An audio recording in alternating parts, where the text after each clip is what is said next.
Hello and welcome. मैं हूं पराग और इस समय मेरे साथ सुर की वो हस्ती जिसका नाम ही सुरेश है। सुरों का ईश। मैं बात कर रहा हूं one and only Suresh Wadkar साहब की। पद्मश्री सुरेश वाडकर, आपका बहुत बहुत स्वागत है। धन्यवाद, नमस्कार। और इस प्रोग्राम को देखने वाले सभी मेरे बहुत ही बढ़िया दोस्तों को और मेरी ऑडियंसिस को मेरी बहुत नमस्कार। पंडित जी, मुझे लगता है आपके माँ बाप ने आपका नाम बहुत ही सोच समझ के रखा बचपन में, सुरेश। सुरों ये का तो ईश। उनको कहाँ बेचारे को मालूम था ये कि ये इस तरह का कुछ होगा। उन्होंने हमारे इधर जैसे वो बोलते हैं ना कि जो नावरस नाव, जो आपकी कुंडली में टाइम के हिसाब से जो अक्षर आता है उस हिसाब से नाम रखा जाता है। वैसे मेरा हरिश्चंद्र नाम था।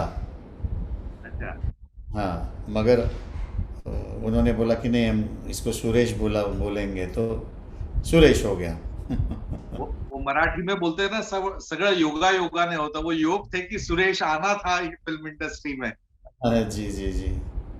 तो पंडित जी, मतलब आपने अभी तक मतलब इतने गाने गाए हैं, और मतलब जब आपकी आवाज आती है तो वो खाली सुर अपने आप आपको ट्रांस में ले जाता है। हर गाने के साथ वो ऐसा मजा आ जाता है सुन के। कोशिश करता हूँ। ये तो सब आप लोग हैं जो इसको पसंद करते हैं, और बड़ा भाग्यशाली हूँ कि मुझे मेरे नसीब में बहुत अच्छे अच्छे म्यूज़िक डायरेक्टर्स भी मिले जिन्होंने मुझे बहुत अच्छे गाने दिए। और मेरी माई बाप जो है सुनने वाले, मेरे श्रोतागण, ये सब उन्हीं का आशीर्वाद है, मेरे गुरुजी का आशीर्वाद है, मेरे माता पिता का आशीर्वाद है। मेरा कुछ तो नहीं इस। मतलब निश्चित ही माता पिता का आशीर्वाद और गुरु के आशीर्वाद के साथ साथ आपकी जो तपस्या है उसको भी सलाम करते हैं हम लोग। लेकिन मतलब मैं वही आपसे कह रहा था कि आपने तमाम गाने गाए हैं, और मतलब दर्शकों के दिलों पे आप राज करते हैं। सुरेश वाडकर बोले तो अपने आप सुर आ जाते हैं सामने। ऐसे में अब आपने एक नया चैनल शुरू करने का मन बनाया यूट्यूब पे। ये क्या विचार था? आप क्यों आपने ये शुरू किया?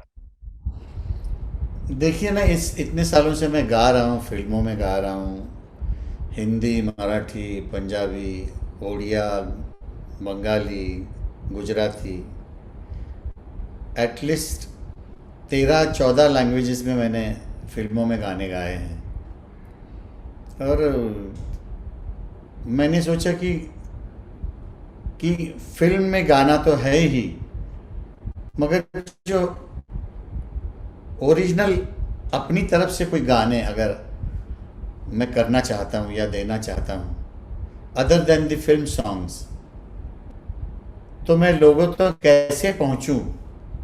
इस विचार से मेरे दिमाग में ये बात आई कि क्यों नहीं मैं यूट्यूब का मेरा अपना चैनल, जैसे सुरेश वाडकर भक्ति के नाम से मैं शुरू करूं, ताकि मैं मेरी इच्छा से या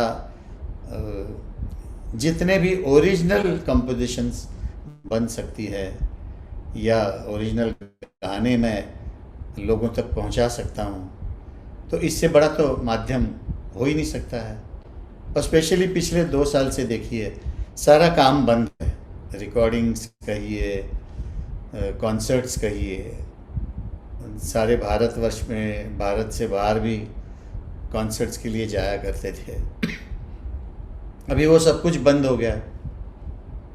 तो मैंने सोचा कि चूँकि घर में स्टूडियो भी है, हम लोग वॉइस कल्चर स्टूडियो है हमारा, ताकि बच्चों के काम भी आता है, मेरे स्टूडेंट्स के, तो मैं क्यों नहीं ओरिजिनल गाने रिकॉर्ड करूं और मैं लोगों की सेवा में। तो ये भक्ति संगीत जो है मेरा बहुत पसंदीदा, मेरा ये जॉनर है। क्लासिक तो है ही, भक्ति फिल्म संगीत तो है ही, मगर ये चैनल खोल के मैं ओरिजिनल गाने उसके ऊपर लोगों के लिए मैं यूट्यूब पे डाल दूं। इसी मकसद से मैंने ये सोचा, और आज उसका शुरुआत हो गई। औपचारिक शुरुआत हो रही है हनुमान जयंती के दिन। ये एक हिंदी में कहावत है कि बिन मांगे मोती मिले, मांगे मिले ना भीख।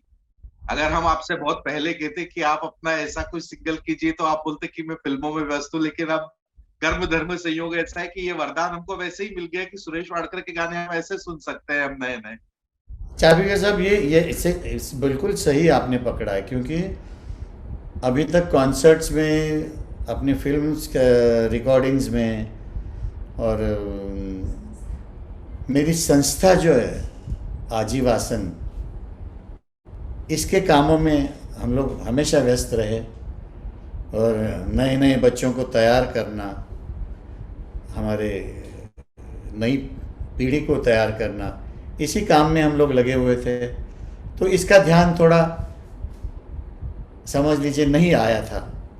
मगर अभी सोचता हूँ कि मैं ये काम क्यों नहीं किया जाए, ताकि बिल्कुल सही बात। जैसे सुरेश वाडकर भक्ति,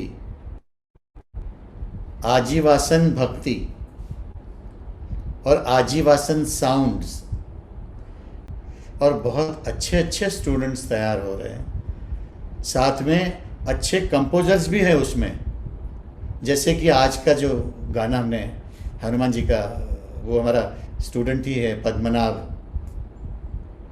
तो उसने ये कंपोज किया हुआ है, और इतना खूबसूरत कंपोज क्या किया बात। है। तो मेरे स्टूडेंट्स भी कंपोज करते हैं, उनके भी गाने मैं गाता रहता हूँ, तो वो मैं भक्ति संगीत के मेरे चैनल में डाल दूँ, और मेरे स्टूडेंट्स को भी मैं गवाऊँ, वो खुद कंपोज भी करते हैं, तो इस आजीवासन भक्ति चैनल पे मैं उनको भी प्रमोट करूं, क्योंकि ये मेरा मेरा ही धर्म बनता है एज अ गुरु। मेरे शिष्यों को भी आगे बढ़ाना, ये भी मेरा और मेरे आजीवासन का काम है। और आजीवासन साउंड्स में जो ओरिजिनल कॉम्पोजिशंस है, जो बाहर की, जो जैसे गज़ल है या सूफी है या गीत है, तो इस तरह के जो जॉनर्स है, वो भी जो मेरे स्टूडेंट्स करना चाहते हैं। क्या किस तरह का प्लानिंग आप कर रहे हैं? रोज डालेंगे, महीने में डालेंगे, किस तरह से गाने हम सुनने मिलेंगे आपके हमको? क्या मैं फ्रीक्वेंसी? हो सकता है रोज भी डाल दूं, हो सकता है 2 दिन में डाल दूं, हो सकता है हफ्ते में डाल दूं। मगर मंत्र हैं हमारे इधर, मंत्रों का इतना लोगों की पसंद इतना आते हैं। मेरे मैक्सिमम मंत्र मैंने गाए हुए हैं, जो लोग सुनते मतलब हैं। हमारे जो करोड़ों परिवार है, खासकर महाराष्ट्रियन, सुरेश वाडकर के बिना हमारे यहाँ गणपति बैठ ही नहीं सकते। लगता ही नहीं कि गणपति बैठे हैं। तो उसी तरह का काम, जैसे वो मंत्र है, जैसे अभंग है, भक्ति गीत है, या आप कह सकते हैं कि इतने सारे संत पुरुष हुए हैं हमारे इधर। तुकाराम महाराज है, ज्ञानेश्वर जी है, रामदास स्वामी जी है।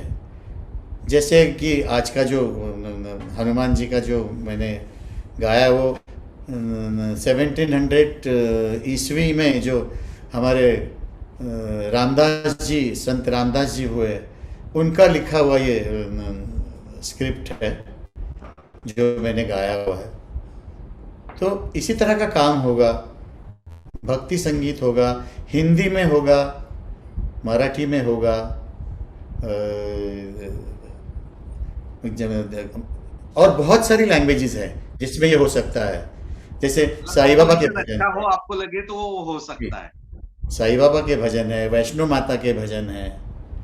तो हमारे इधर तो 33 कोटि देव हैं, 33 करोड़ देव हैं। तो 33 करोड़ तो नहीं कर सकता हूँ इस जन्म में, मगर जितने भी हो मैक्सिमम उतने में करूँगा, और लोगों की सेवा में मैं देता रहूँगा, उनका आशीर्वाद लेता रहूँगा। यही हमारा इसमें प्लानिंग है। अभी देखते हैं कैसे कैसे, क्योंकि इंफ्रास्ट्रक्चर तो मेरे पास ऊपर वाले के आशीर्वाद से, मेरे गुरुजी के आशीर्वाद से सारा है। रिकॉर्डिंग सिस्टम है, म्यूजिशंस है घर में ही। मेरी बेटी बहुत अच्छा सितार बजाती है, गाती भी बहुत अच्छा है। तो ये लोग भी गाएंगे बजाएंगे, मेरे स्टूडेंट्स भी गाएंगे बजाएंगे, और बाहर से भी जो गाने बजाने वाले लोग हैं उनका भी जो किया हुआ काम है उसको भी हम लोग प्रमोट करेंगे। तो मैं सारे भारतवर्ष को, सारी दुनिया को ये अपील करना चाहता हूँ कि जिसने भी हमारे थ्रू गाना है तो हमको ज़रूर कांटेक्ट करें। तो वो तरीका क्या होगा पंडित जी आपसे कांटेक्ट करने का? क्या अगर मान लीजिए मैं इंदौर में बैठा हूँ या मेरठ में बैठा हूँ, मैं आपको अप्रोच कैसे करूंगा? ajivasan.com पे आप कनेक्ट करिए खुद को, तो आपको सब पूरी उसमें इंफॉर्मेशंस मिल जाएगी। और यही है कि जिसने करना है वो शुरू में थोड़ा गाना भेजना पड़ेगा उनको, ताकि थोड़ा उनको सुन के हम लोग उसको फाइनल करें। मगर जो भी होनहार प्रॉमिसिंग बच्चा है या गाने वाला है उनको हम लोग हमारे आजीवासन साउंड से ज़रूर प्रमोट करेंगे। क्या पंडित जी, मतलब आज के दौर में, मतलब एक हम बोलते थे कि मेलोडी का दौर है, आज भी स्कूल कॉलेज के बच्चे गाने हमारे वही गाते हैं, हमारे हमारे दौर के गोल्डन सिनेमा और वही गाने गा रहे हैं। जी लेकिन जी। आज का जो संगीत है, रिमिक्स हो रहा है, साउंड जो है, उसको किस तरह से आप देखते हैं? क्या ये एक नेचुरल इवोल्यूशन है या ये म्यूजिक में थोड़ा सा और सुधार होने की जरूरत है? आज का भी म्यूज़िक बहुत अच्छा है, बहुत अच्छा अच्छा काम कर रहे हैं। और कभी कभी क्या होता है, थोड़ा सा बहुत ज़्यादा वेस्टर्नाइज उसका रंग करने से क्या हो जाता है कि अभी जैसे मैंने आज के गाने सुनता हूँ, वो शब्दों को बहुत अच्छा न्याय नहीं दे पाते हैं। शब्दों का अंतर जो है, उसका उच्चारण जो है, वो कभी कभी ठीक नहीं रहता है। तो शब्द सुन के जो अंदर उतरना चाहिए वो ज़रा मुश्किल हो जाता है। मगर आज का काम भी कोई बुरा नहीं है, बुरा नहीं ही है, बहुत अच्छा है आज का काम भी। एक सवाल और आपसे, क्योंकि आप दोनों ही क्लासिकल के भी उतने उस्ताद हैं जितना क्लासिकल के हैं। जो बच्चा गाने जाता है, जनरली ये कहते हैं कि लाइट म्यूजिक वाला है तो भाई क्लासिकल मत करो, ज्यादा क्लासिकल करोगे तो गला खराब हो जाएगा, या ये किस तरह से इसको देखा जाए? क्या क्लासिकल की और लाइट की तैयारी अलग अलग होती है? बहुत अच्छा क्वेश्चन किया आपने। सबसे पहले तो मूलतः जब तक आप क्लासिकल का ज्ञान नहीं लेते हैं, एक अच्छे गुरु के पास जाके क्लासिकल का अभ्यास नहीं करते, तब तक आपको पता ही नहीं चलता कि आप क्या गा रहे हैं। क्योंकि देखिए, प्रोफेसर बनने के लिए आपको एमए एमएड करना पड़ता है, बीए बीएड करना पड़ता है। डॉक्टर होने के लिए आपको डॉक्टर का पूरा 5 साल आपको मेडिकल में जाना पड़ता है। हाँ? एक बच्चे को जन्म लेने के लिए भी 9 महीने माँ के पेट में रहना पड़ता है। तो गाने वाला खाली सुन के कैसे गाना गा दें? और वो जो सुन के गाएगा वो आपको, सुनने वाले को फील होगा ही होगा कि ये कच्चा आदमी है। तो अपने बर्तन को या अपने घड़े को कच्चा कच्चा क्यों लाते हो? उसको अच्छे से पका के अच्छा बना के लाओ ना।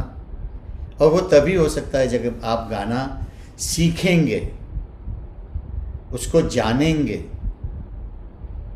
सा क्या होता है ये आपको अगर भगवान ने आपको गिफ्ट दी है, तो एक गिफ्ट से गाने वाला आदमी कभी कभी बहुत ऊपर चला जाता है, ऊपर की क्योंकि क्योंकि वो ऊपर वाले से लेके आया होता है। मगर बाकी जो ये सोचते कि ये कैसा गया तो हम क्यों नहीं जा सकते, तो इसमें वो शॉर्टकट है नहीं।